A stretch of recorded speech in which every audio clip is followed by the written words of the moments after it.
In parliamentary procedure, unanimous consent, also known as general consent, or in the case of the parliaments under the Westminster system, leave of the House, is a situation in which no member present objects to a proposal.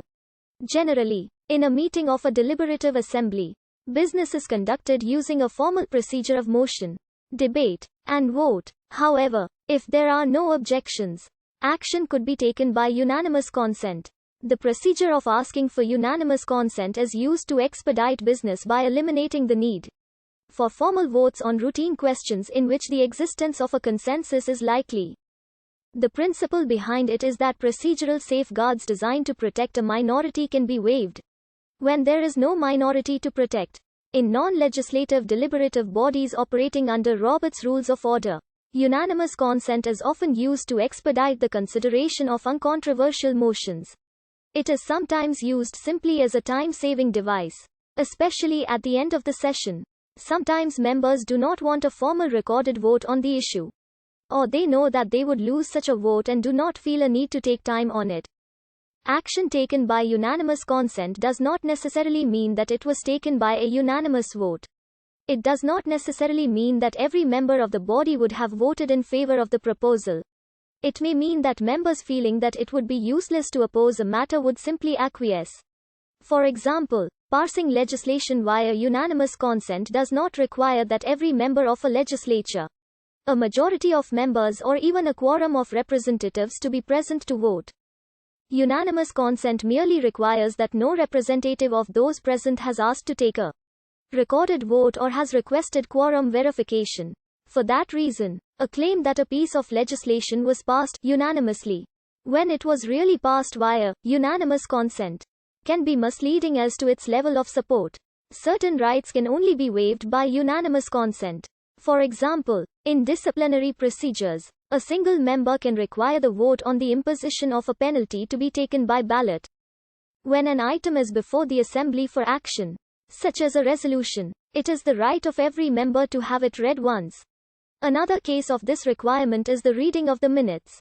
Unanimous consent is required to not do the reading. Any member can request that the minutes be read and it would have to be done. A series of independent resolutions may be offered in a single motion. Unanimous consent is required to consider such a motion in one vote.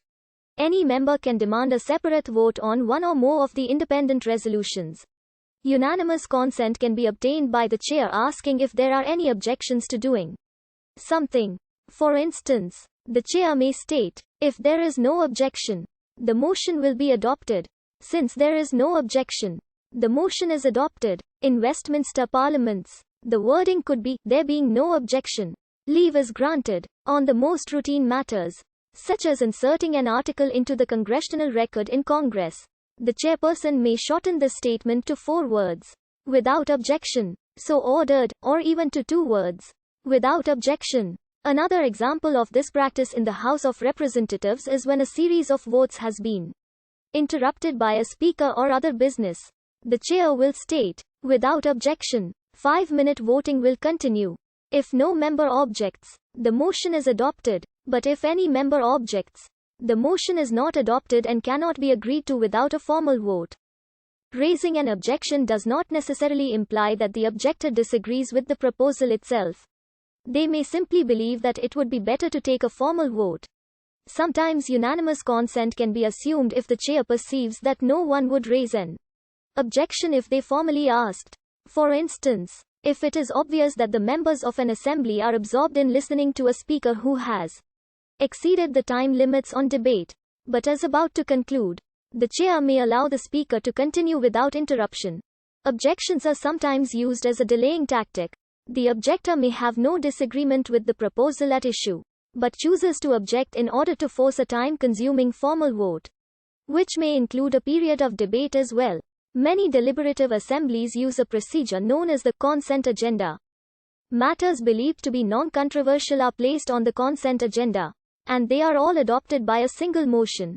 If any member objects to one or more items on the consent agenda, the items objected to are removed from the consent agenda and handled in the ordinary course. Unanimous consent is frequently used to approve the minutes. If no one has corrections to the minutes, They are approved without a formal vote by unanimous consent. In this special case of unanimous consent, th.